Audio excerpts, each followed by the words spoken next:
Então, o tema de estudo desta tarde é aborto, eutanásia e pena de morte. Um tema que dá aso a bastante perguntas, né? Bastante questionamentos. Então, vamos chamar nossos convidados, que estarão à mesa para responder sobre o tema. Nossa companheira que pela primeira vez está aqui hoje, a Geisa Jordão, que é uma trabalhadora do SEMA, do Centro Espírita Maria Angélica. O Sérgio Daimon, nosso companheiro já de longa data, pelo menos uns 10 anos, né, Sérgio? do Grupo Espírita Alta de Souza. E o Adilson Pinto, que é trabalhador desta congregação. Boa tarde novamente. Vamos começar lá pelo Adilson? Vamos começar ao contrário. Viu? Eu lembrei, por isso que eu fiz isso. Exatamente. Tinha que sentar no meio, aí não tem jeito. A criminalização do aborto, considerando-se a realidade terrível do sistema carcerário brasileiro, é a medida adequada?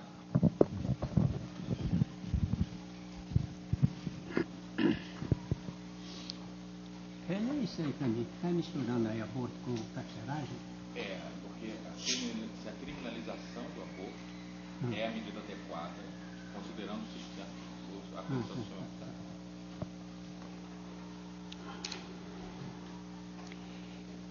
Criminalizar uma coisa que está dentro de cada um de nós. Nós, quando nascemos, nós não nascemos assim, de qualquer maneira.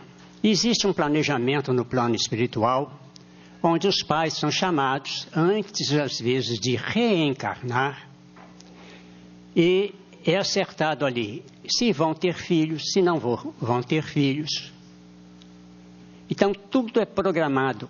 Lá no plano espiritual, não tem assim plano B, é tudo plano A. Tudo programado, tal. Então, se alguém fica grávida, alguma mulher fica grávida, vou fazer aborto. É crime? É. Aqui e lá em cima. Agora, o que ocorre,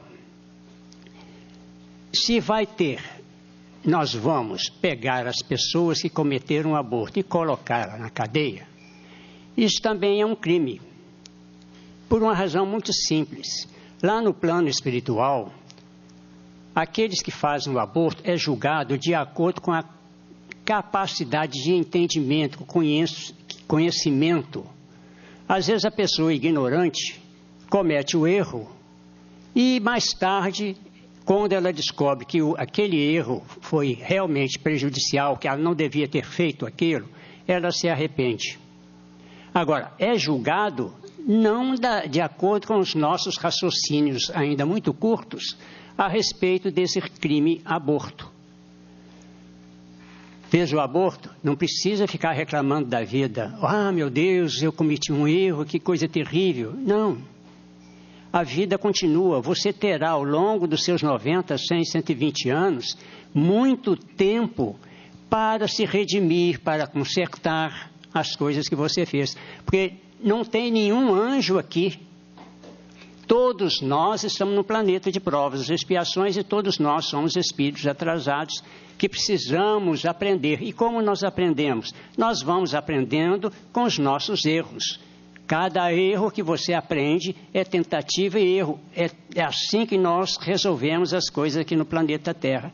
Se nós fôssemos mais adiantados, isso não ocorreria.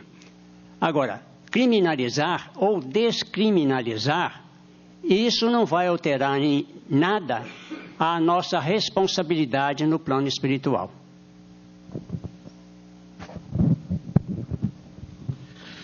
Geisa, qual a nossa responsabilidade como cidadãos quando, apesar da pena de morte não existir no ordenamento jurídico civil brasileiro, ela existe de fato pela atuação sem consequências, tanto de criminosos quanto de polícias violentas e mal preparadas?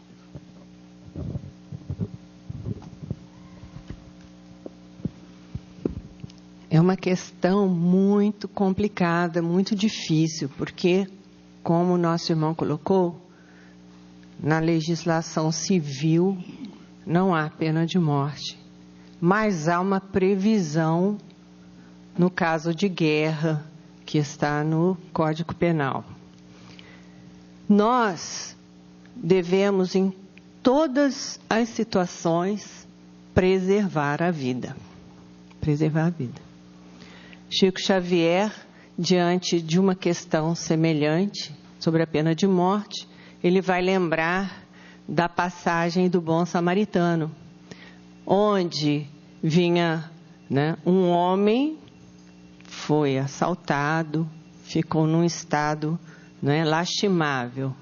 Passou um religioso e só olhou, ou nem olhou, foi embora. Depois veio um levita, que também olhou aquele homem e foi embora.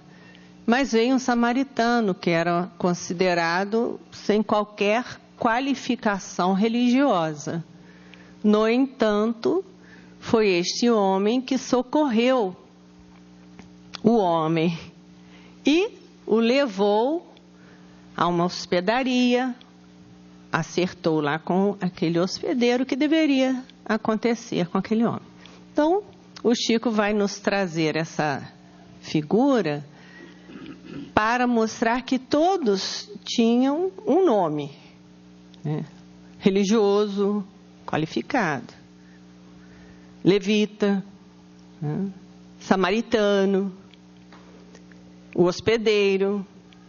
Só um não tinha qualificação, era o homem. Ficado ali, estaria condenado à morte pelo sacerdote, pelo levita. Estava condenado à morte. Então, o homem pode ser qualquer um de nós. Então, qualquer um de nós pode estar na situação de uma pena de morte, de ser condenado à morte, por abandono, por questões ainda vigentes de crimes de família, ainda tem essas situações, não é?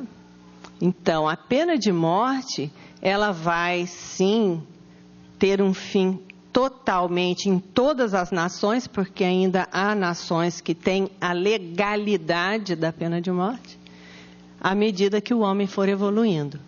À medida que a sociedade compreender a lei de amor, não é? A lei de perdão, de sociedade, as leis morais, nessa medida nós vamos ter um mundo melhor e realmente não haverá mais pena de morte. Então, em alguns lugares tem? Tem. O Brasil já passou por muitos casos, dessa imposição.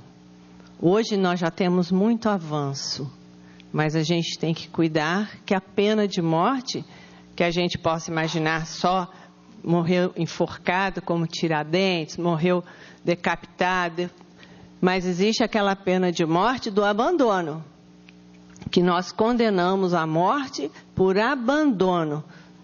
Familiares, pessoas que estão aí conosco, são irmãos nossos, estão nas ruas, estão em situação de abandono total. E a gente pode colocar assim, como nosso descaso diante dessas situações. Então, espero ter respondido. Sérgio, dependendo das circunstâncias, a eutanásia poderia não ser considerada como... A pessoa escreveu suicídio, mas eu poria aqui homicídio. Eu acho que depende do caso, porque a eutanásia é a pessoa que pede, para que seja deixada morrer, e tem aquela eutanásia que é o parente que decide. Então, as duas coisas. Existem casos onde ela pode não ser considerada como suicídio ou homicídio? Antes de nós entrarmos na pergunta, eu gostaria só de falar duas coisas, porque senão eu esqueço no final de falar.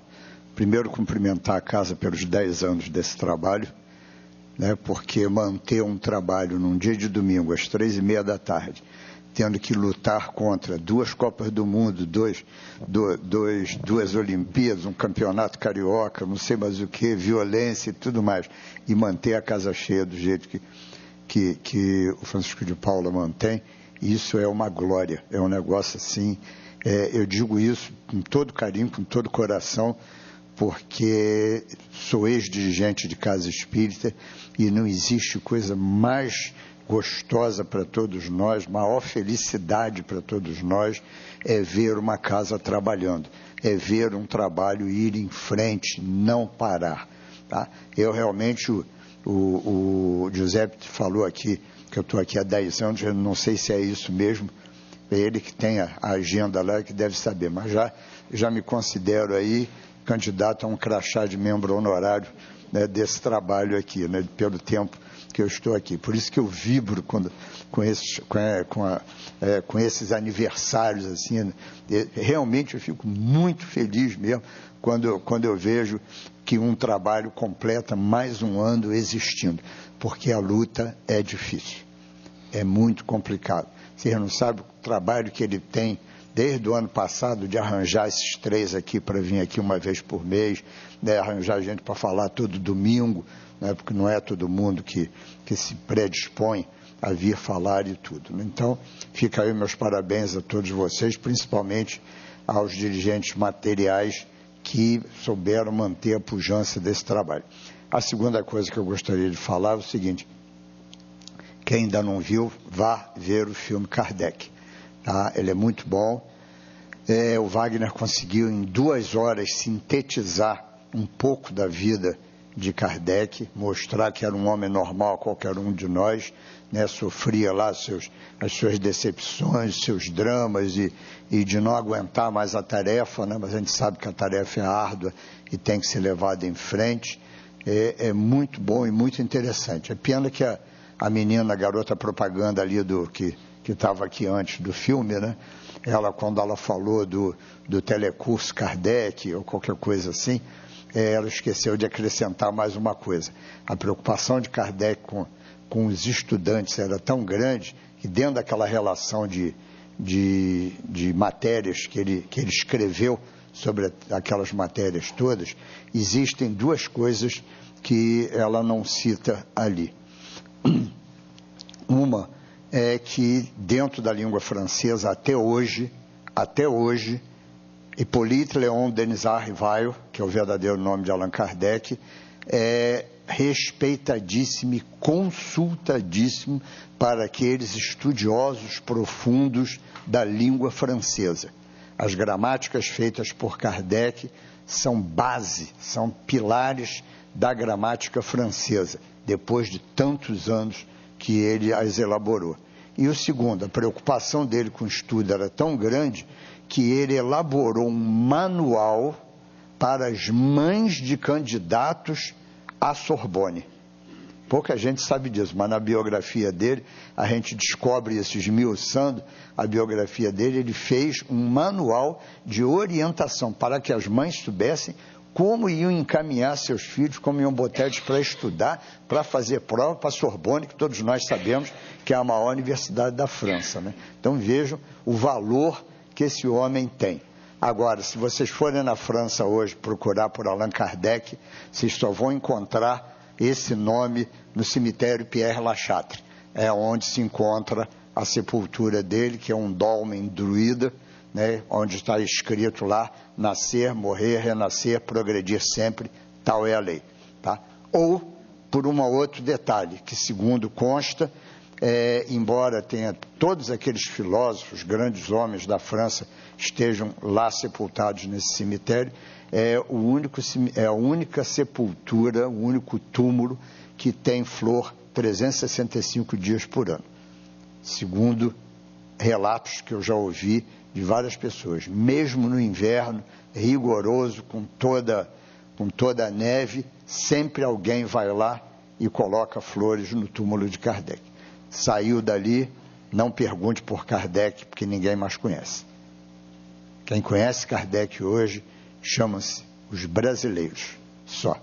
Esses realmente conhecem Kardec. Os 2% da população. Vamos ver se nesse censo do ano que vem a gente consegue chegar a 2,5. Como a população aumentou muito, a gente também sobe, né? Mas, falando aqui da nossa pergunta, olha só, a eutanásia, seja ela a pedido de familiares, ou seja, a pedido do próprio doente, vamos dizer assim, terminal, ou qualquer coisa que o valha, tá? Nós temos aí a tal do suicídio assistido, né, que não deixa de ser uma forma de eutanásia. Todas duas são transgressões à lei divina. O decálogo é bem claro: não matarás. E nós, espíritas, entendemos que o paciente terminal, o paciente que tenha qualquer tipo de deformidades ou qualquer coisa assim, ele está daquela forma por necessidades evolutivas. A revista Seleções, há muito tempo atrás, publicou uma história muito interessante. Havia um médico, Dr. T. Collins, e ele, ainda como acadêmico, ele defendia ardorosamente a eutanásia. Ele achava que era um desperdício de dinheiro, de tudo, deixar nascer uma criança totalmente deformada, deixar ir em frente qualquer doente que só ocupasse a saúde pública, o dinheiro, a família e tantas outras coisas mais, que são, na realidade, as justificativas das famílias. Não estou nem aí, não quero saber, está me dando trabalho, infelizmente, é esse sempre o motivo da eutanásia. Então, esse acadêmico, ele defendia tudo isso. Tá? Mas um belo dia lá, num plantão dele, ainda como acadêmico, ele é chamado a auxiliar num parto, e nesse parto nasce uma criança em que havia uma diferença muito grande de tamanho entre uma perna e outra. E ele, ao olhar aquela criança, ele pensa: qual a utilidade de uma pessoa manca? Por que manter uma criança viva como essa, que vai ser motivo de chacota, de apelidos e tudo mais ao longo da vida? Mas ninguém sabe como nem porquê, tá? Ele não faz absolutamente nada com a criança. Entrega para a mãe, termina o parto e tudo bem. E ele vai, se forma como médico, começa a trabalhar e muda a sua concepção em relação a tudo isso. Passa a se dedicar com verdadeiro amor à medicina. E vai, casa, tem a vida dele normal, continua exercendo a medicina, tem uma filha, a filha nasce, cresce, e um belo dia ela amanhece seriamente doente. E ele a examina, pensando primeiro que pudesse ser meningite, não era, ele pensando que era poliomielite, já que ela apresentava paralisia de alguns membros, e depois de consultar vários colegas, viu que era uma doença rara e que não havia nada a ser feito. Mas continua, e ele vai tentando por todos os meios, até que alguém avisa ele que numa cidade vizinha havia um médico que havia encontrado uma solução para casos semelhantes ao da filha dele. E ele então pega a filha e sai imediatamente para lá. Tá? Quando ele chega lá, ele volta no tempo, porque quem vem recebê-lo? Um médico que tinha exatamente uma perna muito mais curta do que a outra. Né? E ele, aquele médico muito brincalhão e tudo mais, cuidava só de crianças, e ele dizia assim: pois é, a minha alegria é que as crianças me chamam de Manco, doutor Manco, ô doutor Manco, ô doutor isso, doutor aquilo, e ele se divertia com isso. Ele vai, examina a criança, vê qual era o problema, vai, faz a medicação e tudo, e salva a filha desse médico. E esse médico, então, conversando com ele, e diz assim: mas qual o seu nome? Ele diz assim: meu nome é Tadeu, é o nome que a minha mãe me deu em homenagem ao médico que fez o meu parto. Tá? Coisas daquela época, né? Eu acho muito pomposo esse nome, eu prefiro mesmo Manco. Né? Qual era o nome do médico? Tadeu Collins. Né? Ou seja, era aquela criança que, se ele tivesse cometido a eutanásia, né? Como estaria aí? Isso é um fato verídico, publicado na revista Seleções, de a coisa de uns 10 anos atrás, mais ou menos, né? E que o Momento Espírita pega e transforma numa lição para todos nós, à luz da doutrina espírita, né? Se ele tivesse cometido a eutanásia, tá? Como ficaria ele com relação ao próprio filho. Então, nós vemos que a eutanásia, ela não deve nunca passar pela nossa cabeça, tá? A eutanásia. Por quê? Todos nós somos espíritos em evolução. Todos nós, antes de reencarnarmos, solicitamos ou é dado a cada um de nós um corpo. Este corpo traz impresso nele as nossas mazelas, muitas das vezes, ou as nossas necessidades evolutivas. Por isso, não importa como o seu corpo é, ele é aquele que é o melhor para você nesta existência. E ele deve ser preservado até o último dos seus dias. Seja o seu, seja de um amigo, de um parente, tudo mais. Não importam as doenças nós sabemos que são as cirurgias espirituais feitas no nosso perispírito e em cada um de nós, para que nós possamos corrigir, assim como fazemos aqui na medicina, fazemos as cirurgias corretivas. As doenças, principalmente as de longo curso, são aquelas necessárias para corrigir a nós espíritos. Então, elas devem ser tratadas, sim, mas devemos respeitar o curso natural das coisas. Nunca antecipar, tá, o desencarne de ninguém. Adilson, seguindo nessa linha, a gente até mudou a ordem da pergunta para complementar. Mesmo que o enfermo gravemente irrecuperável haja solicitado a eutanásia, uma pessoa que a tenha praticado por misericórdia sincera poderá ser perdoada por Deus e sua infinita bondade?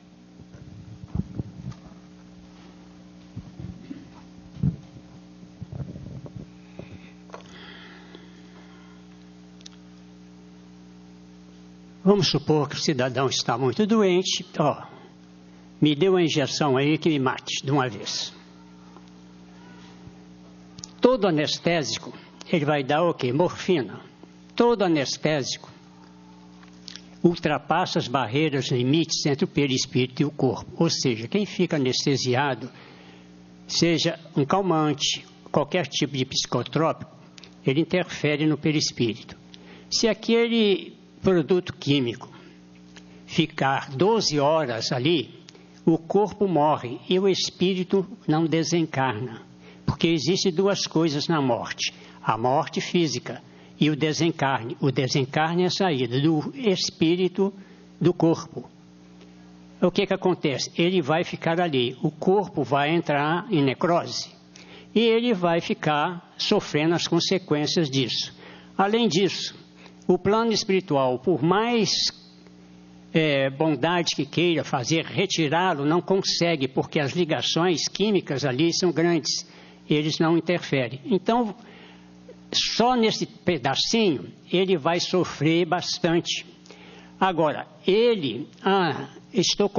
aí tem duas coisas: o paciente que pediu e quem fez. Quem fez cometeu o quê? Um crime. Ignorância, tá de coração puro. Não, eu quis ajudar. Mas todos nós temos gravadinho lá no nosso inconsciente que tirar a vida do outro é crime aos olhos de Deus. E o que pediu para morrer, ele acabou cometendo um suicídio. Consequentemente, ele vai ter dificuldade de adaptação no plano espiritual. De qualquer maneira, os dois irão sofrer consequências dos seus atos, porque tudo que nós fizermos em prejuízo do nosso corpo e do tempo de vida que nós temos aqui, porque nós chegamos aqui com um planejamento, se vamos viver 80, 90, 100 anos, esse plano é feito lá em cima. Nós não temos autoridade para diminuir esse tempo aqui. Então, qualquer ação que nós fizermos que traga prejuízo para o nosso corpo ou para o corpo de alguém, nós seremos responsáveis. Geisa, bandido bom é bandido morto? jamais.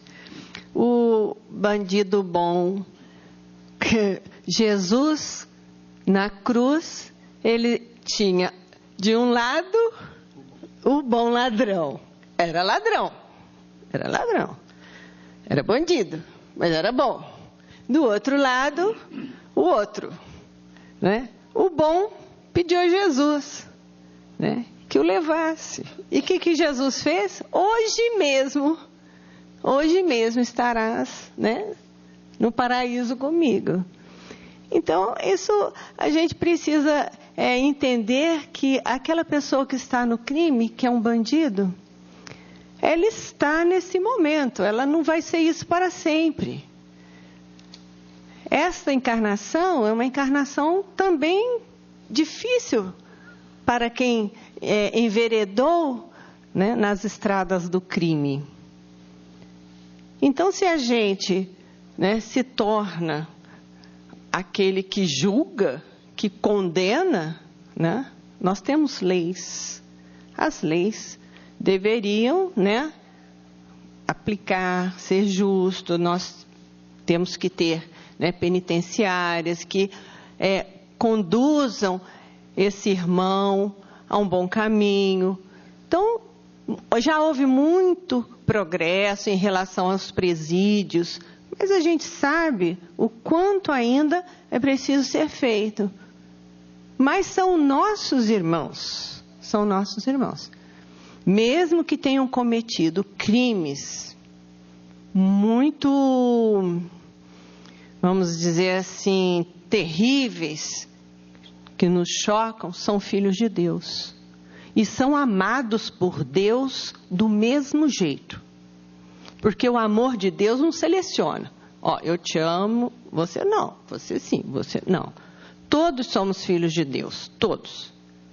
Então, na qualidade de irmãos, hoje a gente pode estar aqui, bonzinho, mas a gente já teve tantas reencarnações, quem garante que há 500, 600, 1000 anos, não é? Atrás, eu também não tenha dizimado meio mundo, fez atrocidades, né?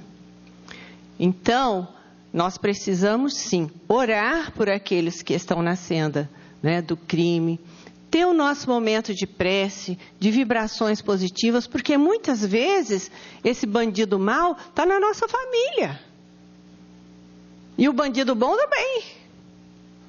Às vezes somos nós, o bandido mau, não é? Por que a gente, né, vai se colocar só no bandido bom? Então, Deus nos ama e ama por igual. Cada um está numa faixa evolutiva. Como aquele irmão entrou, né, no caminho do crime, nós não sabemos. Nós não sabemos o quanto, não é, ele padeceu e por fraqueza, né, fraqueza moral. Porque o que é que nos leva a uma violência, né? É o que nós somos. Porque às vezes nós disfarçamos. Mas se testados duramente, essa violência que está dentro de nós, ela aparece. Né? Então, às vezes, a gente está estudando, trabalhando, se esforçando para dar um jeito nessa violência que está dentro de nós. E que a gente, às vezes, reage assim. Bandido mau tem mais que morrer. Fulano tem... Então, nós nos colocamos o quê? Somos, né, aqueles que julgamos? Não. Nós devemos ser aqueles que amamos. Então, é preciso amar o próximo como ele é. Ele está nessa situação por muitas situações que o levaram a estar aí. Então, a gente sabe que ele tem o seu caminho de recuperação, da mesma forma que nós também já nos recuperamos de um caminho aí que, graças ao esquecimento do passado, a gente está aqui numa boa. Porque se nós tivéssemos a lembrança completa do nosso passado, talvez a gente sentisse muita vergonha, né? E Deus sabe o que faz. Então, todos somos irmãos e eu acho que nós devemos olhar por esse lado e fazer como Jesus Cristo: amai os vossos inimigos, orai por aqueles que vos perseguem, né? Então acho que é por aí. Muitas das vezes nós não percebemos, aliás, a grande maioria de nós não sabe, tá, os trabalhos que são executados dentro das penitenciárias que fogem à nossa visão. Hoje nós temos pela Igreja Católica a pastoral que vai às penitenciárias, nós temos aí os nossos irmãos dos credos evangélicos também vão, e nós temos um trabalho que até os próprios espíritas desconhecem, tá? Que foi fundado há mais de 50 anos atrás pela nossa saudosa Idalina, que era do Centro Espírita Melibudê, ali em Vila Isabel, que poderíamos chamar de pastoral espírita, né? Vamos dar um nome assim. É um trabalho espírita, e hoje esse trabalho é conduzido, quem está à frente dele, o nosso companheiro Wilson Longobuco. Apesar dos seus 85 anos de idade, ele não abre mão desse trabalho, tá? O 22º, se eu não me engano, seu, né, que é o Conselho de Unificação, do Conselho Espírita de Unificação lá de Bangu, está promovendo todo um trabalho de arregimentar pessoas para fazer esse tipo de trabalho. E ele disse que ele tem 14 penitenciárias sob a jurisdição dele. Então eles levam ensinamentos espíritas para lá. Nós temos uma outra companheira também que participa disso, dando aula, e ela leva livros espíritas, porque o presidiário, quantos livros ele lê, vai abatendo não sei quantos dias da sua pena, né?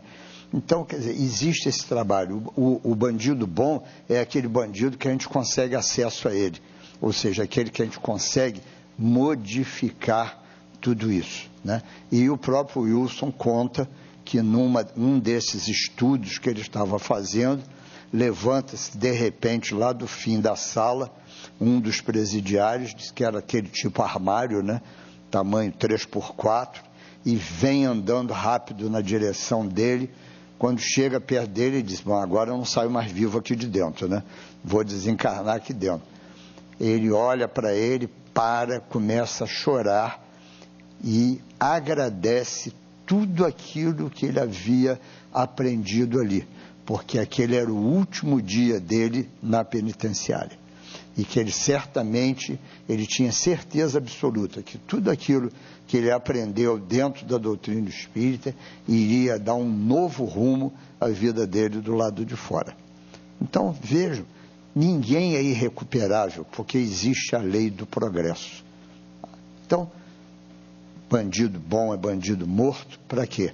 Para você também se tornar um bandido, também matar virar um assassino? Aos olhos da lei de Deus, somos todos criminosos, né? Então, se a gente fosse pensar assim, não ia sobrar um. 3 perguntas diferentes, mas sobre o mesmo assunto, perguntando em relação à eutanásia de animais de estimação, se ela seria contrária à lei de Deus, se o Espiritismo a aceita, e também questionando não só, porque as 2 primeiras perguntas eu suponho que falam de eutanásia de animais em estado terminal. O terceiro fala também quando o tratamento é muito caro. Então, há um outro aspecto aqui. Fala dos 2 casos, a terceira pergunta, tá? Estado recuperável ou quando o tratamento é caro demais, a pessoa não tem como pagar.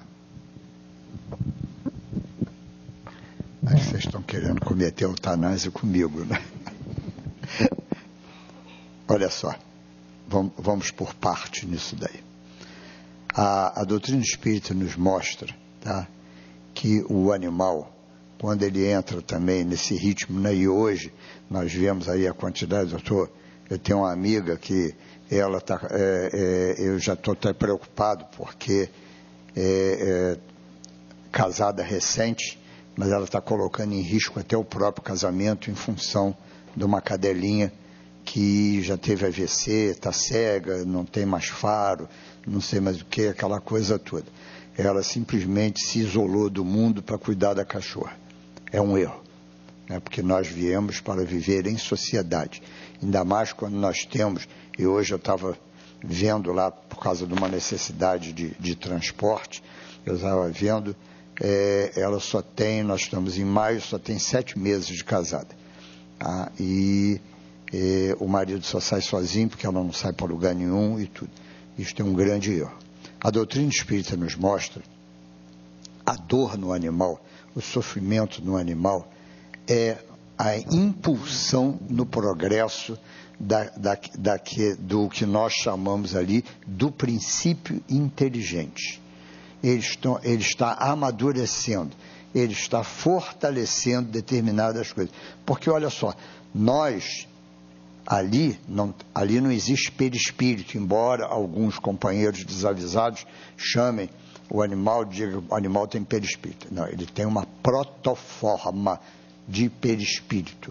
Ele está desenvolvendo aquilo que será o perispírito. O perispírito é inerente a nós, os seres humanos. Tá? É onde nós temos o somatório de tudo aquilo que nós vivenciamos ao longo do reino mineral, vegetal e animal, que vai formar, dar exatamente a complexidade que é o nosso perispírito. Então, o animal, quando ele está nesse sofrimento, ele está, na realidade, passando por um processo evolutivo. Nós devemos, sim, usar todos os meios para minorar, para ajudar aquele animal até o desencarne natural dele. Não devemos abreviar também nos animais não é o desencarne, mas a morte daquele animal. Nós sabemos que, André Luiz até nos fala, a grande maioria dos animais, logo a seguir da sua morte, quase sempre aquela protoforma, né, ali onde está o princípio inteligente em desenvolvimento, é reaproveitado numa nova aventura, vamos dizer assim, evolutiva dentro do mundo animal.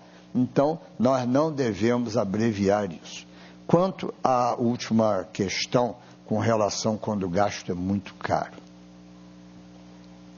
Minha querida que fez essa pergunta, meu querido, nenhum de nós passa por dificuldades sem necessidade.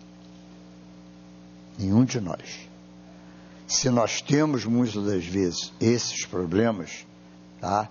É porque precisamos passar por eles para encontrar um melhor caminho, a melhor solução.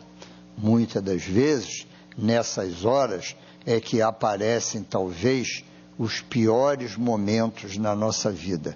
São aquelas ofertas gratuitas, né, que nos levam à tentação de aceitá-las, quando na realidade essas dificuldades vêm exatamente para testar a cada um de nós. Porque Kardec pergunta aos espíritos, por que Deus colocou a tentação nas coisas? E os espíritos responderam, para testar o homem e desenvolver a sua inteligência.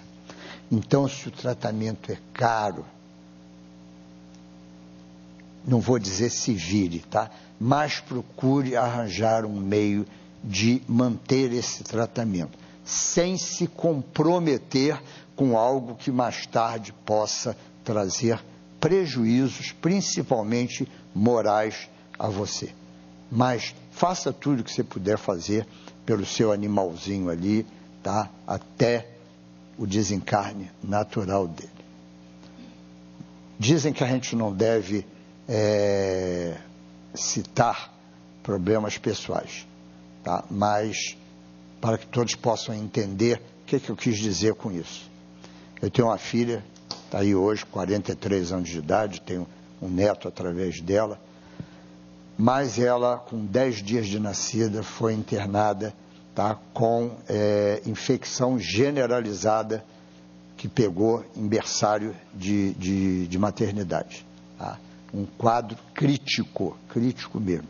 Foram 45 dias lutando com ela ali para mantê-la aqui entre nós encarnados. O resultado está aí, ela está aí perfeitinha, sem sequelas, sem problemas nenhum. A ponto de um médico que era espírita dizer para a gente, eu não sei a religião de vocês, mas se vocês são católicos, chama o padre para batizar, e o lado católico da família chamou, o padre foi lá em casa batizar, porque eu não sei o dia de amanhã. Tá? Só para verificar a gravidade com que era a coisa toda. Em 45 dias, eu ganhava naquela época 2.000 cruzeiros, gastei 25.000 cruzeiros ali. Como pagar? Não sei, mas paguei. Paguei honestamente a todos aqueles que me ajudaram e tudo mais. Então é isso daí. Deus nos mostra às vezes a dificuldade. Por que eu passei por isso? Certamente imagina o quanto eu devo ter jogado de dinheiro fora em outra existência, e nessa eu aprendi a dar valor àquele dinheiro. Então essas dificuldades muitas das vezes são testes, provas pelos quais nós passamos, ou expiações de falhas cometidas no passado. Podem vir através de uma pessoa, como foi o meu caso, pode vir através de um animal. Mas fazem parte também do nosso processo evolutivo.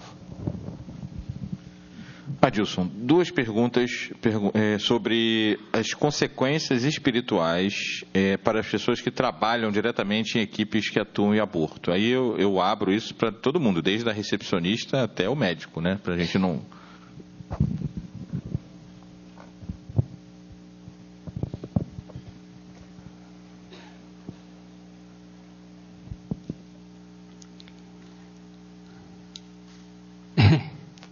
Eu não gostaria nem de imaginar, porque é uma situação tão crítica, porque não tem como a pessoa dizer, eu não sabia. Porque, vamos supor, o médico, ele leva 6 anos estudando e aprendendo a salvar as pessoas, ajudar as pessoas.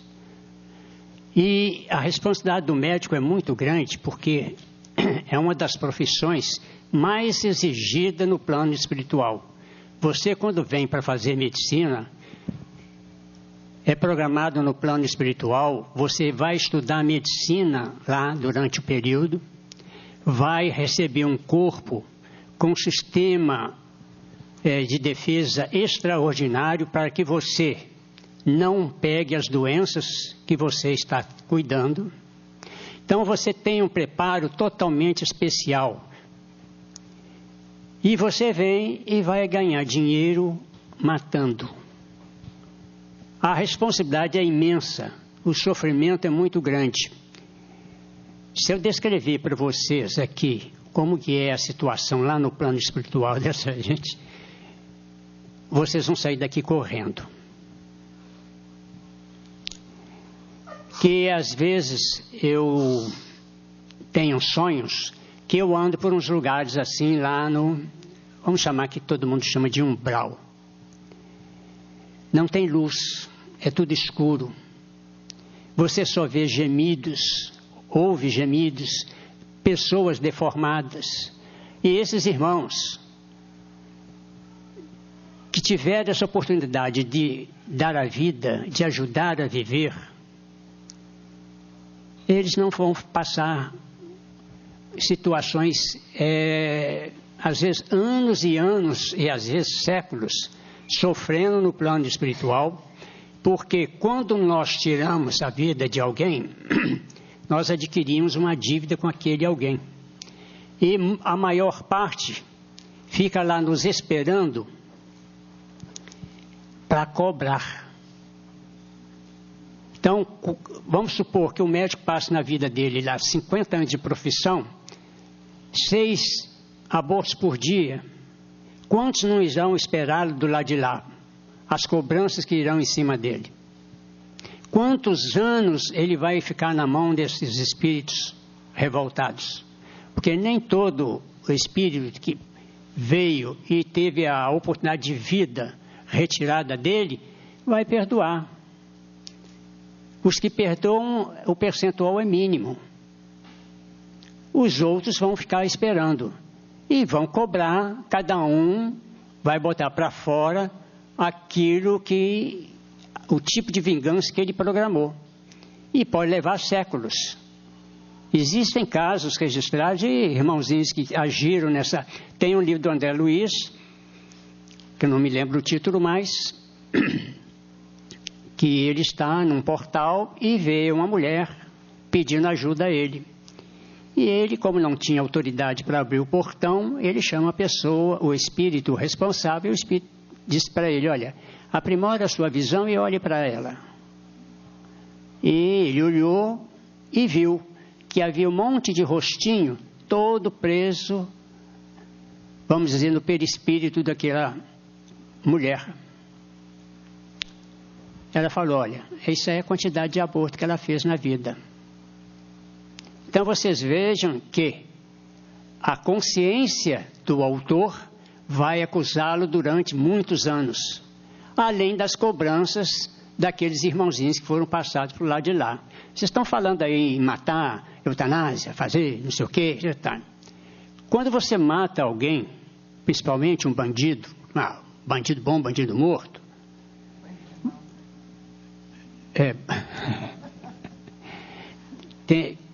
o que você tira ele daqui e transforma ele num obsessor, porque se ele é mau, ele vai ir atrás de muita gente.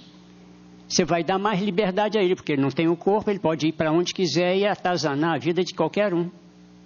Não é? Então deixa o bichinho aqui, porque ele aqui ainda tem nós temos algum controle sobre ele. E ele pode ser educado, porque nós também tivemos essas oportunidades de educação. Não é? E chegamos até o centro espírita, já melhoramos um pouquinho.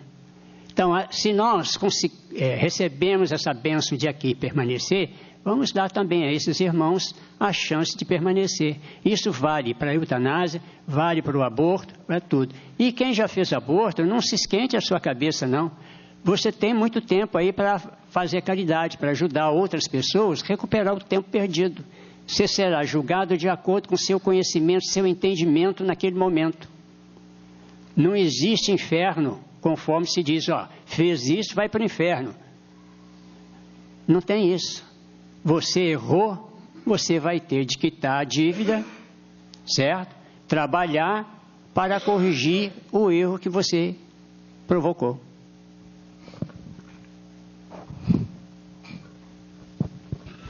Só dois comentários. Primeiro, algumas perguntas que chegaram a nós não têm relação com o tema. Algumas têm uma relação tangencial, mas é um esforço, na verdade, para ver a relação. Então, a gente optou por não fazer. São perguntas importantes, que tem... existe uma razão, inclusive, do momento que a gente passa hoje no país para serem feitas, mas a gente optou, então eu quero deixar isso claro que não é nenhum tipo de censura. Eu vou até... para as duas pessoas que fizeram a pergunta, dizer que eu concordo com a opinião que está aqui. Mas André, pessoa, tá? Mas eu não posso fazer a pergunta porque a gente está fugindo ao tema e se a gente fizer isso, a gente perde o foco do estudo. A outra é um pedido para a pessoa que fez a pergunta a respeito da dificuldade de manter o tratamento do animal de estimação financeira, né? Se ela não for uma pergunta teórica, se ela for uma pergunta real, de fato, de uma coisa que você esteja passando nesse momento, pedimos para que você, ao final, procure aqui a coordenação, tá bom? Então, vamos continuar. Geisa, sobre aborto, a pessoa comenta aqui que o arrependimento é o início, né? Mas que ele não bastaria. E aí vai até de encontro com... aliás, ao encontro, né? Essa expressão é sempre complicada. Ao encontro do que foi dito agora há pouco. O que mais poderia ser feito para que esse arrependimento se transforme em transformação?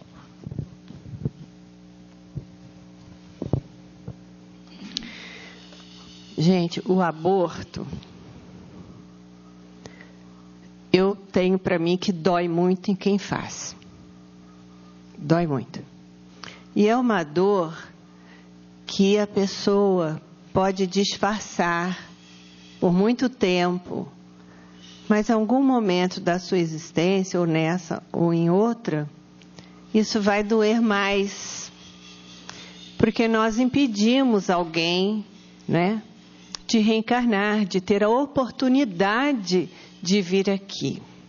E esses espíritos, assim como nós, precisam de paz. Como que nós vamos ter a chance de refazer, de construir, de aprender, se ninguém quiser nos receber? Mas nós precisamos de uma mãe, de um pai. Então, aconteceu, a razão, a pessoa sabe qual foi o motivo, aconteceu. Tem que, nesse momento de arrependimento, tocar a vida. Toca a vida, vai fazer a caridade. Porque a caridade nos liberta. Nós vamos ser responsáveis sempre, não adianta. A gente tem responsabilidade porque é um crime. Então nós temos a responsabilidade. Mas o arrependimento vai nos dar a chance de ajudar outras crianças, recebendo no nosso lar crianças abandonadas, trabalhando nos orfanatos, dando assistência. Há muitos caminhos para que a gente diminua um pouco esse peso, né, de culpa. Como diz Joana de Ângeles, a palavra culpa futuramente será substituída por responsabilidade, que é muito melhor, porque a culpa nos prende àquele momento do ato que praticamos. Mas a responsabilidade nos obriga a caminhar e a refazer com o trabalho. Então a caridade é uma saída muito importante. O esclarecimento, porque nós vamos conviver sempre, não é, com situações que aparentemente a pessoa não vai dar conta. Quantas jovens engravidam, às vezes quase em tenra idade, como há casos de 11 anos, 13, 14. Então nós lidamos com isso, a gente está muitas vezes lidando com esta criança, este jovem, que muitas vezes a família opta pelo aborto. Então veja o nosso comprometimento. A nossa responsabilidade enquanto pais, educadores, né? Em auxiliar, em educar o jovem, porque há uma jovem grávida, há um pai. Cadê esse pai? Esse pai também precisa aparecer. Ele é tão responsável, até mais. Então, é preciso educar o jovem, conscientizar o jovem, trabalhar, educar, formar. Educação é obra de sacrifício. No espaço e no tempo, nos diz Emmanuel. Então, muitas vezes a gente não educa porque dá trabalho. Mas nós precisamos, porque nós seremos também responsáveis. Então, cometeu-se o aborto, prossegue. Deus vai dar inúmeras oportunidades. Não foi o certo? Não foi. Mas naquele momento a pessoa entendeu o que seria. É uma dor? É uma dor, gente. É uma dor muito grande. Então, todos nós temos parte em muitas situações semelhantes. Então é preciso conscientizar, e aconteceu. O que se há de fazer? Trabalhar. Caridade, trabalho, auxílio, mudança de pensamento, ressignificar. Porque senão a gente não anda, não dá o passo. É preciso dar o passo. Ainda que a gente tenha cometido, não é, atos que hoje não faríamos mais, e muitos de nós, às vezes, orientamos mal, alguém vem nos falar, pede uma opinião. Qual é a nossa opinião? Ai, estou grávida, não sei, não quero. O que a gente vai dizer? fala a verdade. Não faça isso. Tenha o bebê. Se for o caso, dê para a adoção. Também não é o certo, mas ainda é melhor do que tirar a oportunidade daquele ser reencarnar.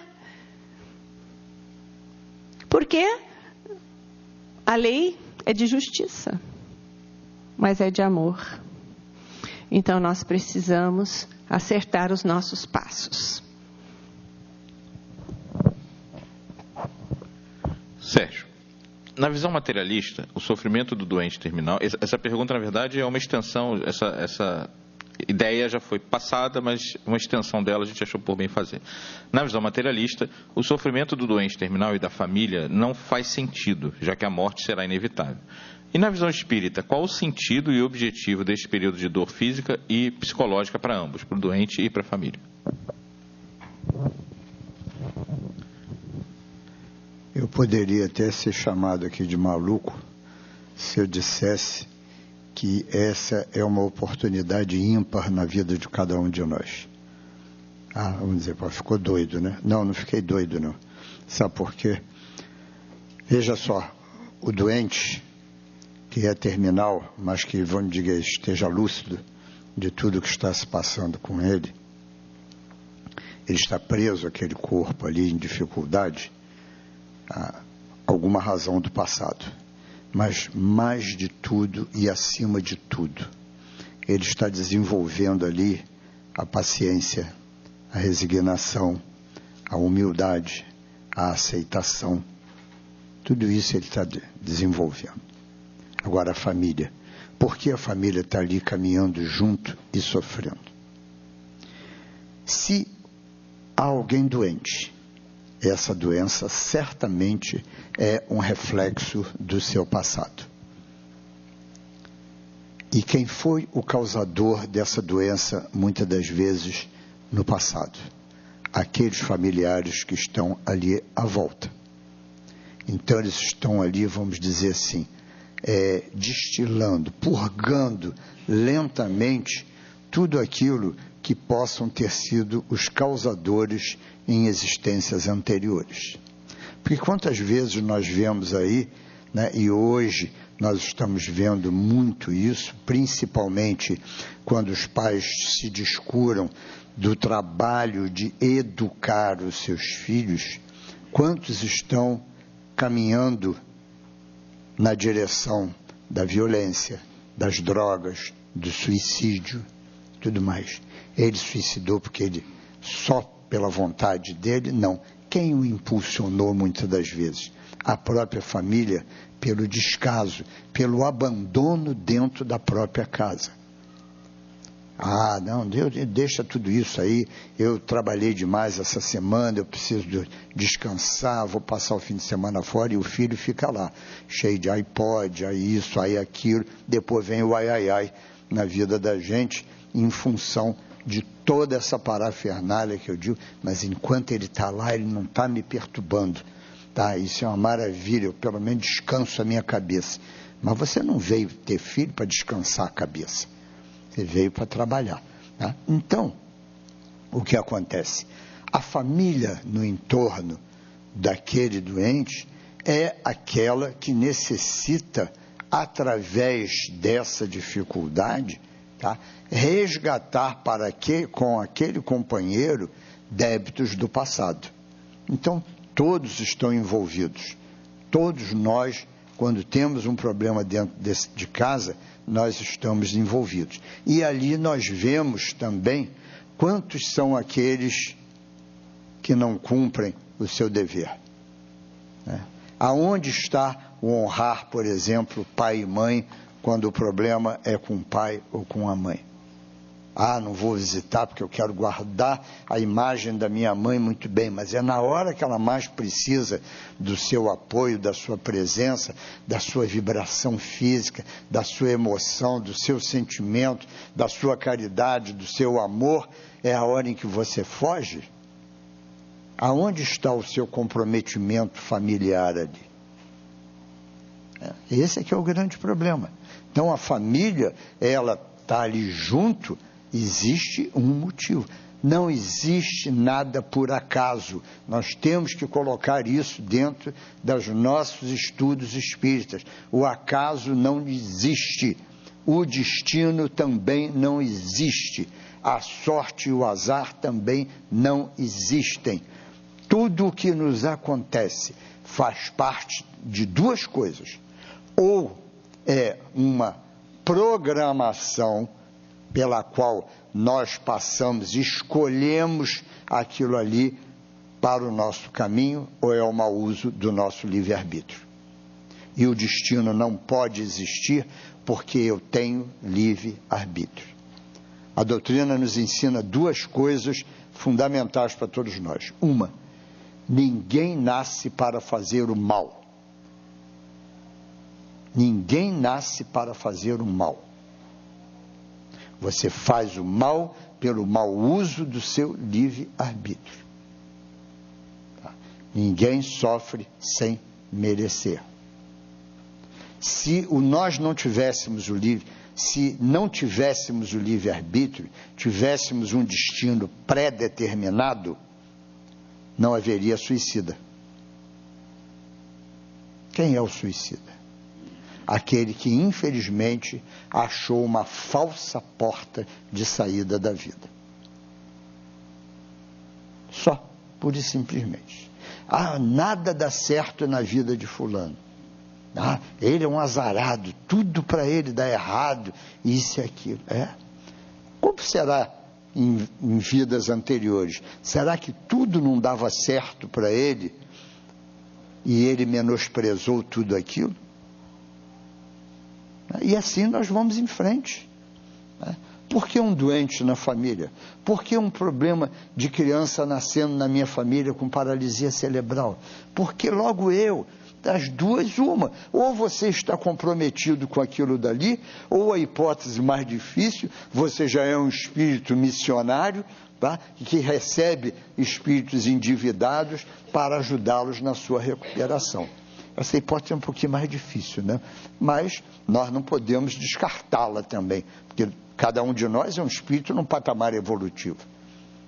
Então, o comprometimento da família com o doente é muito mais importante do que nós podemos imaginar, porque todos nós estamos juntos comprometidos e todos nós precisamos caminhar juntos.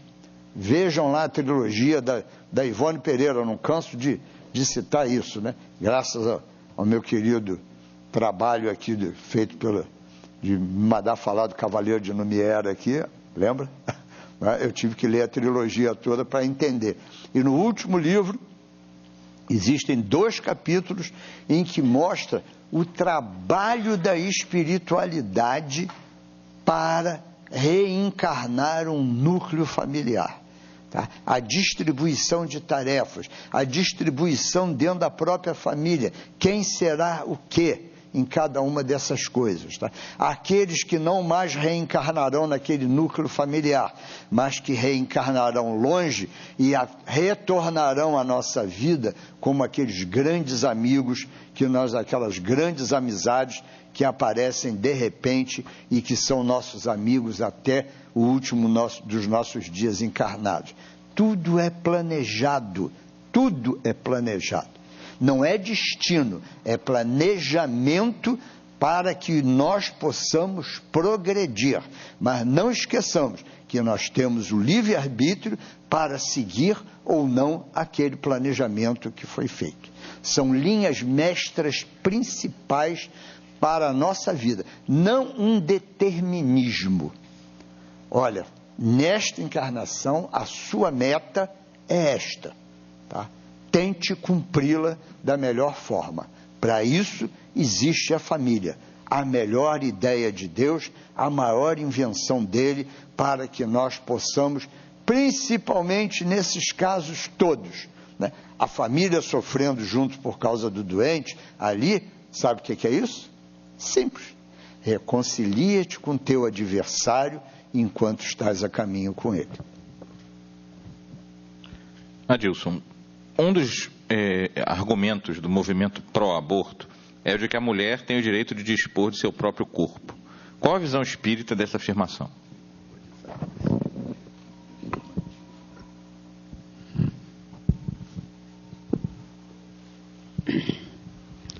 As pessoas se enganam e dizem, eu sou o dono do meu corpo. Não é não. Você tem um empréstimo de um corpo que Deus te dá. Agora, você usa de acordo com seus, como ele disse, livre-arbítrio. Então, se você quer trabalhar em benefício, olha só o resultado. Vou participar de um grupo que vai tentar convencer os deputados e senadores a aprovar uma lei que permita a mulher fazer o aborto. Eu estarei assumindo um compromisso muito grande, porque a partir do momento que eu trabalhar de uma maneira ou de outra, ou seja, qualquer ação que eu faça que provoque dor, sofrimento a alguém, eu sou responsável por esse alguém. Não só pela dor que eu causei, por a consequência, vamos supor, vou dar um exemplo que é melhor. Eu tiro a vida de alguém. Ele é casado, tem esposa e 2 filhos. A partir daquele momento, eu tirei a base de sustentação daquela família. Tudo que acontecer com a mãe, com os filhos, durante a vida deles, eu sou corresponsável. Porque eu tirei o elemento que ia coordenar, conjugar a organização daquela família.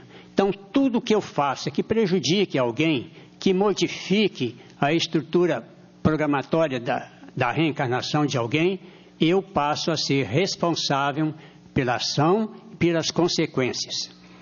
O aborto, já foi dito aqui, é uma péssima ideia. Vocês tinham uma pergunta muito importante para fazer e perderam o tempo e não fizeram. Então eu vou fazer para vocês. Você tem uma filha, a filha é atacada na rua, é violentada, estuprada e fica grávida. Ah, meu Deus, olha só, está grávida. Vamos fazer aborto. É a primeira ideia, não é? A primeira ideia é fazer o aborto, mas não é. A primeira ideia é levá-la para um hospital para tomar determinadas medicações, né, para evitar a AIDS e outras doenças. Aí sim, o aborto vem depois. Por quê? Igual já me fizeram uma pergunta. Olha, a minha filha foi estuprada e ficou grávida. E nós queremos fazer aborto. Aí o amiguinho virou para mim e falou assim, como o colega que perguntou era espírita, eu falei, olha, estão me dizendo que ela, junto com você, na encarnação passada, violentaram a moça. Ela ficou grávida. Então, vocês pediram para passar pela mesma situação para poder aprender a respeitar o seu semelhante. Ou seja, vai fazer o aborto depois de você saber disso? Você pediu para passar por aquela situação. E é interessante que eles não fizeram o aborto e a criança nasceu. Vai lá perguntar para a mãe se ela quer dar o filho ou quer se liberar do filho. Não quer, é agarrada lá com o filho de todas as maneiras. Certo? Por quê? Junto daquele filho estava um espírito que era muito querido delas. Então, nada que nos acontece foi assim, simplesmente por acontecer.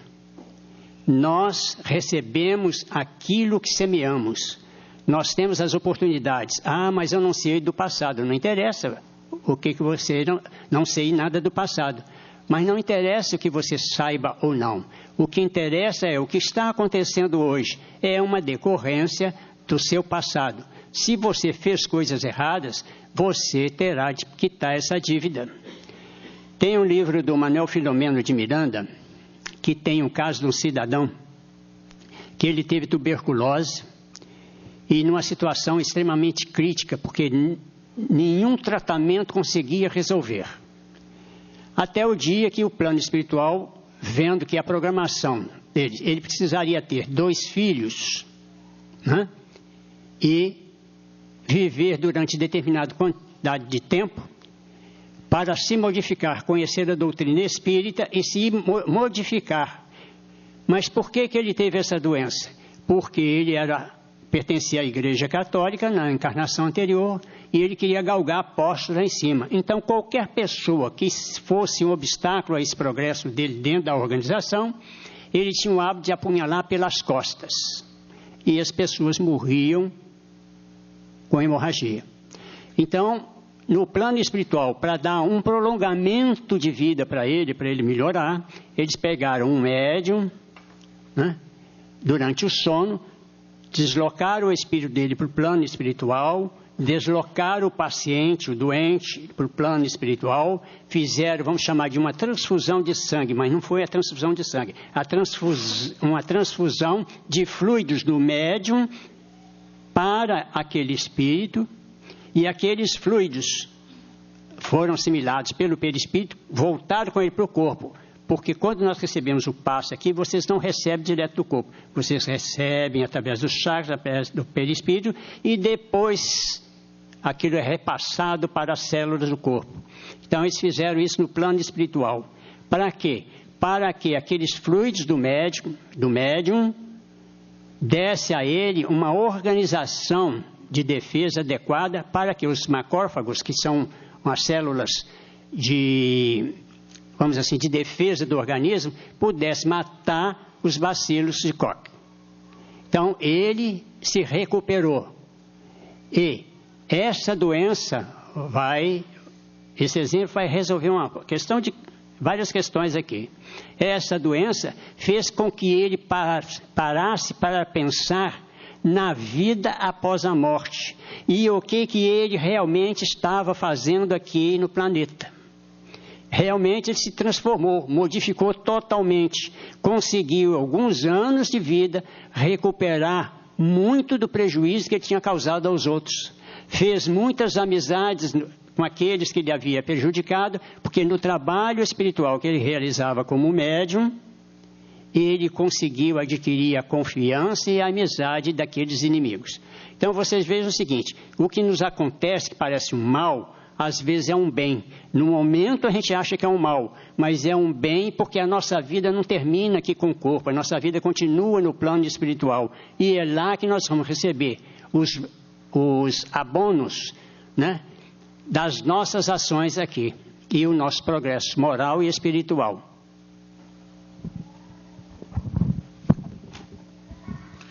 Geisa, aquele que morre por pena de morte também sofrerá no umbral? Isso não seria pagar 2 vezes pelo mesmo erro? É difícil saber, né? Mas vamos seguir a doutrina. Eu vou me reportar aqui a Tiradentes. Nós temos muito carinho pelos inconfidentes, porque aprendemos a amá-los desde criança. Então, quando condenado à morte, né, ele foi enforcado por uma causa, né, ele foi o único que negou até o final, né, a rebelião, daí ele também ser o único que recebeu a pena de morte. Muito bem. Ao desencarnar, lendo a trilogia da vida de Tiradentes, nós vamos conhecer uma vida passada em que ele também, num ato de violência, porque é o livro de Mário a Tiradentes, a gente fica sabendo, né, de que por um mal feito ao filho dele, ele também mata muitas pessoas, também degolando muitas pessoas, muitos soldados, pessoas que tinham feito mal ao filho dele. Então, veja, aí já há uma lei de causa e efeito, uma lei de reparação. Precisava ser assim? Não precisava. Mas se une ali um débito, porque ele também tinha débitos com a lei, mas uma motivação no bem, que contaria muito para ele ao retornar ao mundo espiritual. Tem um filme muito interessante de um jornalista que entrou em um presídio onde havia pena de morte. Nesse presídio, ele entrou como condenado, tudo combinado com o presidente do presídio, com tudo. E ele seria então condenado. Ele queria depois fazer uma reportagem de como seria esse trajeto até a morte em cadeira elétrica. Muito bem.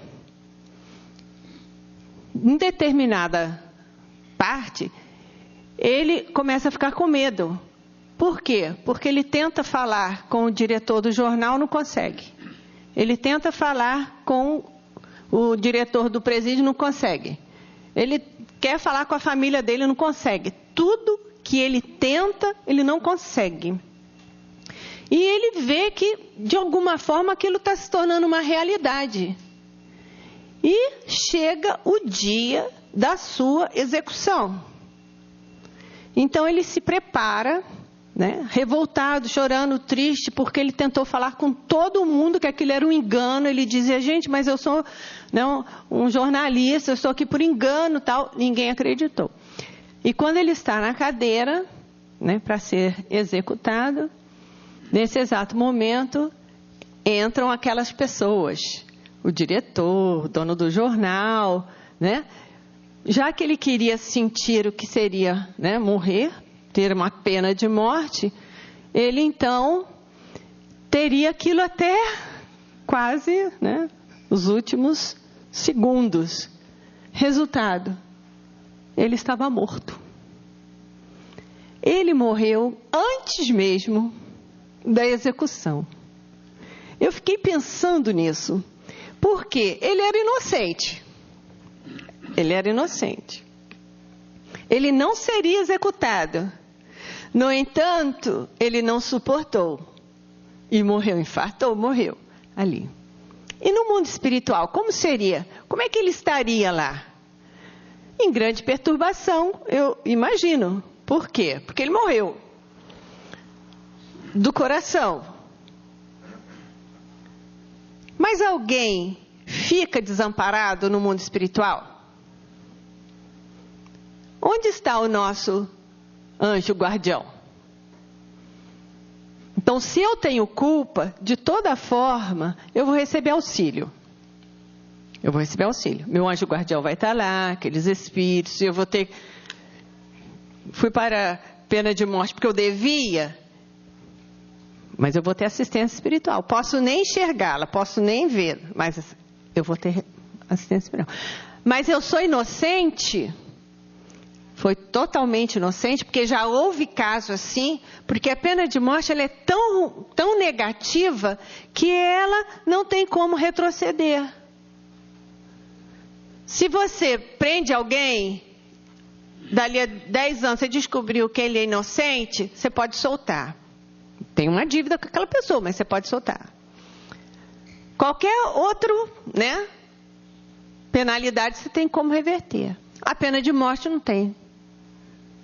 Mesmo que se descubra no dia, morreu de manhã, descobriu à noite que ele era inocente. Mas ele morreu. Então, eu acredito que morrendo inocente, avança. Avança.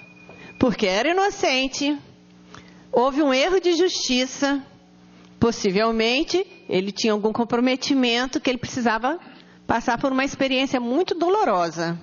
Mas nessa ele era inocente nessa. Então ele vai ser assistido, possivelmente vai se recuperar, né? E vai receber todo o amparo espiritual e se libertar de dívidas do passado. Então isso é muito comprometedor para a justiça. Então a gente tem que pedir, né, para que aqueles que julgam, aqueles que estão à frente da justiça, que haja muita ponderação. Porque uma pena de morte não tem volta. Morreu não tem jeito. Mesmo inocente. Mas avança. Quem desencarnou inocente vai avançar, com certeza absoluta. Ele era inocente. Tinha dívidas? Possivelmente, né? Se a gente entender que o acaso não existe. Mas os benefícios também vêm, né, ao nosso encontro. Então eu acredito que quem morreu nessa situação vai se livrar dela também, com mais facilidade. Sérgio, são duas perguntas sobre o mesmo tema, o aborto espontâneo. A ideia é quais são as razões para que aconteça esse aborto espontâneo, que não foi causado por ninguém, né? E qual o objetivo disso, tanto para aquele espírito que poderia estar habitando ali, porque isso não necessariamente é verdade, quanto para os pais.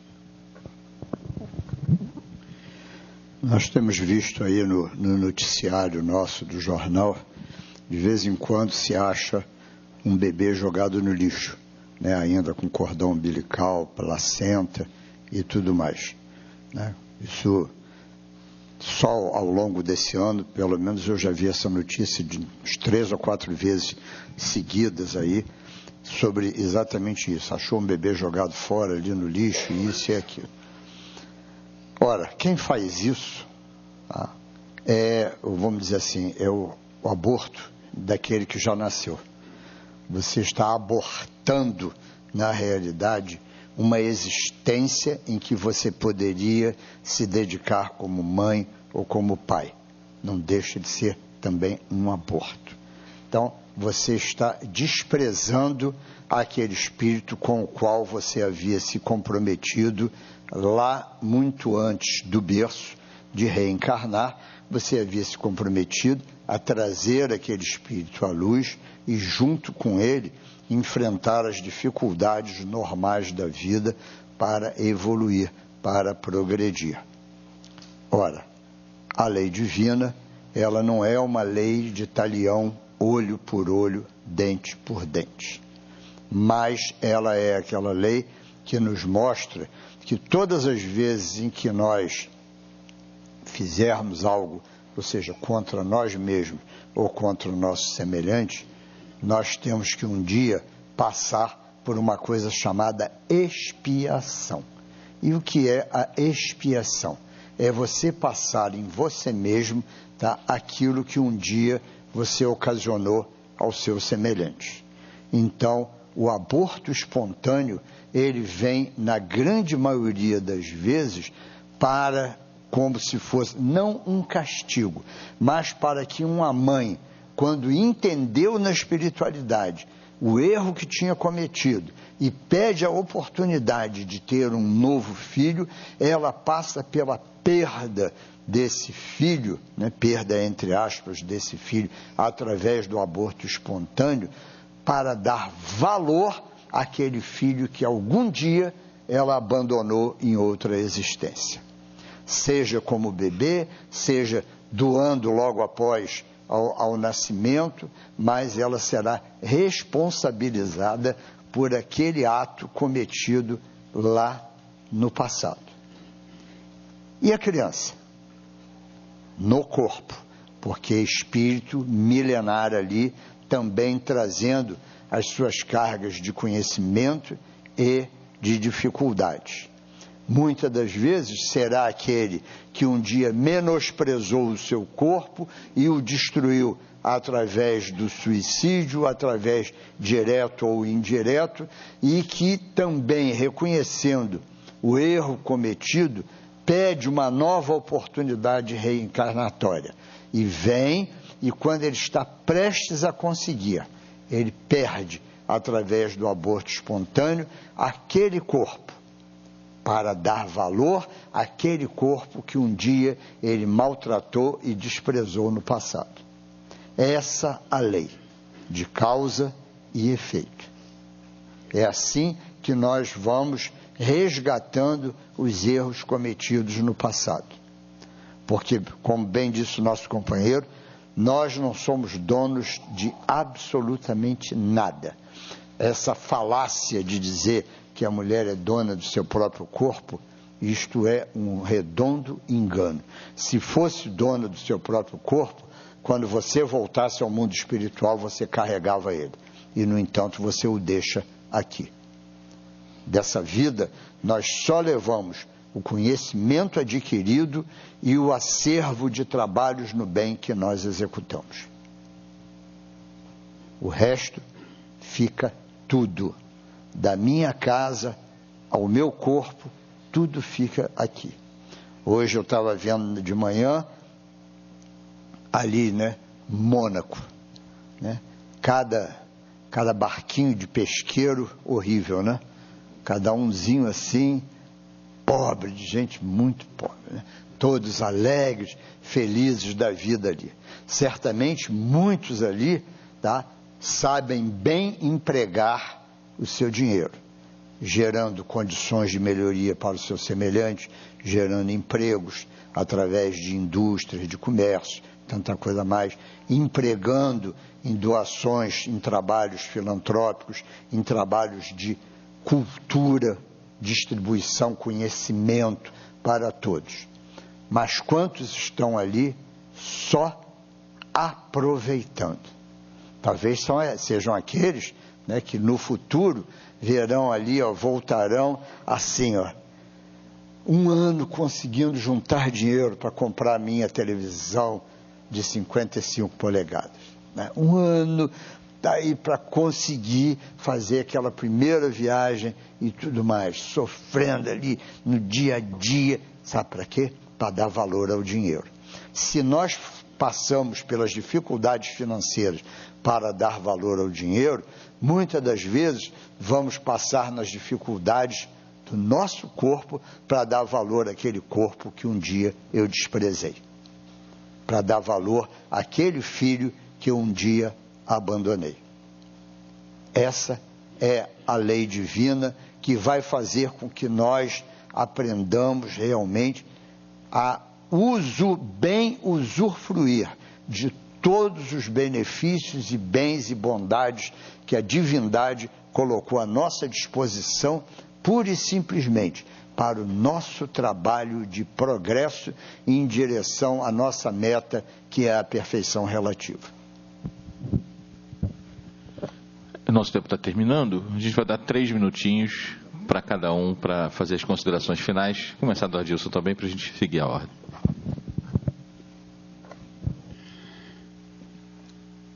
Meus amigos, o que eu quero dizer para vocês é o seguinte: seja qual for a dificuldade ou o erro que você cometeu ou está cometendo, você precisa fazer a sua reforma íntima. Mas como que nós? Aí você diz assim, então você já fez. Não, eu estou falando sobre a reforma íntima para vocês, porque eu também preciso, eu estou aqui para fazer, aprender a fazer. Mas a recomendação do plano espiritual é que nós continuemos trabalhando, não só materialmente como espiritualmente, para nós e para os outros, porque nós fazendo isso, nós estamos fazendo a nossa reforma íntima.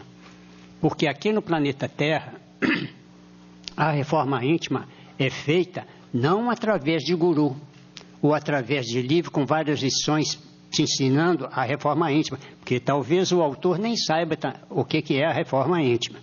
O que os Espíritos nos dizem é que a reforma íntima é feita no trabalho do dia a dia, seja no lar, seja numa empresa, na rua, na atividade social.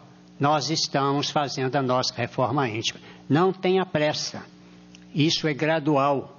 Ninguém aqui durante 90 ou 100 anos de vida vai conseguir fazer a reforma íntima total. Agora eu sou espírito puro. Não, não vai ser não. Vai passar 500, 1000 anos até nós conseguirmos alguma coisa. Aí o pessoal tem a mania de dizer, o planeta Terra vai passar para regeneração, de provas e expiações para regeneração. Os espíritos pensam agora, vou sentar, ler o Evangelho e vou aguardar passar para o estado de regeneração. Não. O planeta vai passar para o estado de regeneração quando nós passarmos também. a regeneração não é do planeta propriamente, é nossa. O planeta vai se modificar, alterações geológicas, um monte de coisa. Mas a parte principal é o nosso trabalho. Nós temos de nos regenerar. Como? Através do nosso esforço pessoal, tendo mais paciência, mais resignação, mais coragem para trabalhar e lutar o dia a dia. Porque só assim nós vamos fazer a reforma íntima e vamos ajudar o planeta a passar para a regeneração. Desejo a todos vocês muita paz e alegria de viver, que é o mais importante. Bem, meus amigos, foi muito bom estar aqui com vocês. E o que eu tenho a dizer é sobre o sofrimento.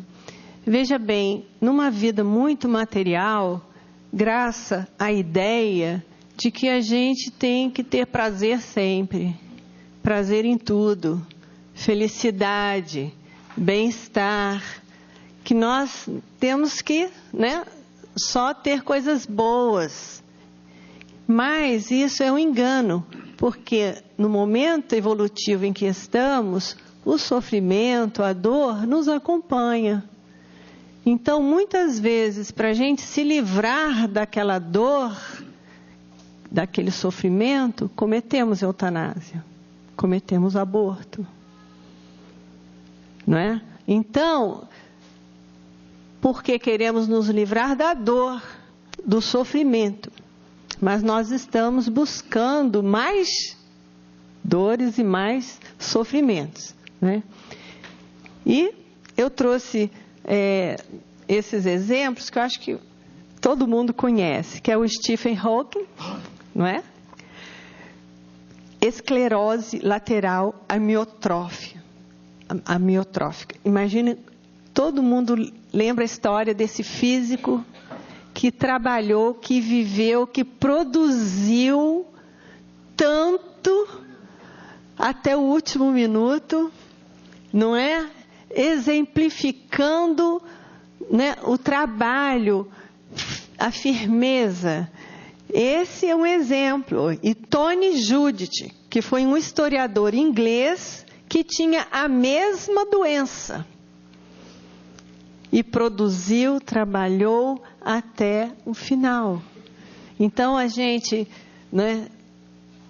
deve aceitar aquela luta que é nossa, lutar, confiar em Deus, confiar que não estamos sozinhos nesse mundo, ninguém está sozinho, que a gente tem o nosso anjo guardião que está aí caminhando conosco e que a gente tem um futuro muito bonito pela frente, conquistas maravilhosas e que, por pior que seja a situação que estejamos vivendo, vai passar. Tenha fé, coragem e vá em frente. Meus queridos amigos, mais uma vez agradeço a Casa de Francisco de Paula por essa oportunidade de trabalhar, principalmente em nome, um abraço do Alta de Souza para todos. E eu gostaria de dizer o seguinte: qualquer que seja a situação, nós temos que lembrar de algumas coisas. A casa da nossa querida amiga aqui, o SEMA, tem um trabalho magnífico chamado Lara 1 e Lara 2, que é Lar de Angélica 1 e 2, que se desenvolve dentro de duas comunidades, que eu ainda não consegui descobrir onde é que é, porque é um negócio assim tão complicado lá para chegar na... Agora, a Estrada do Rio Morto, nem sabia que existia uma estrada com esse nome. Eu prefiro do Vivo mesmo, né? Então você pode ficar no Américas Park. Mas é um trabalho magnífico, desenvolvido dentro de duas comunidades, e em que eles atendem as crianças e tudo, dão até alimentação diariamente. E aqui, Francisco de Paula, vocês têm aqui os nossos velhinhos, que também necessitam de carinho, de amor e de amparo.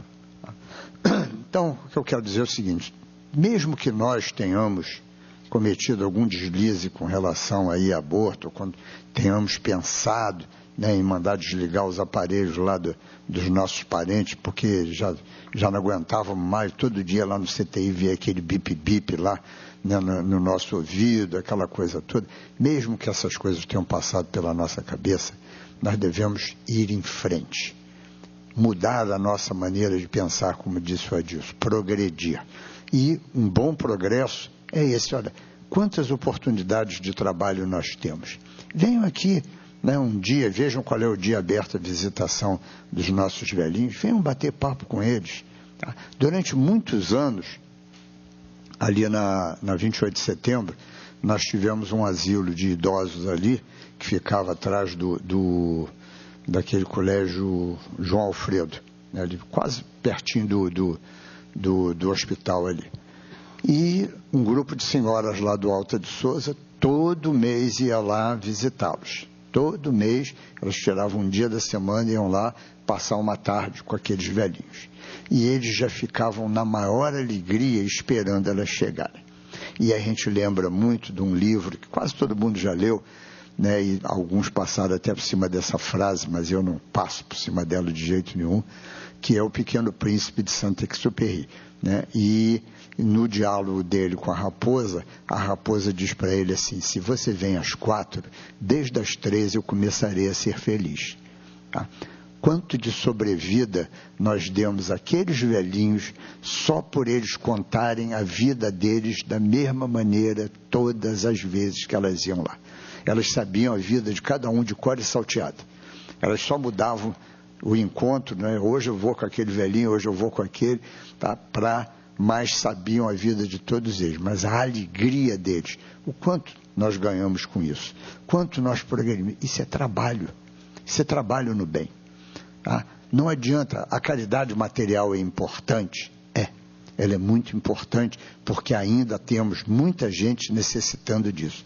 Mas não podemos esquecer que a caridade moral, se faz hoje muito mais importante.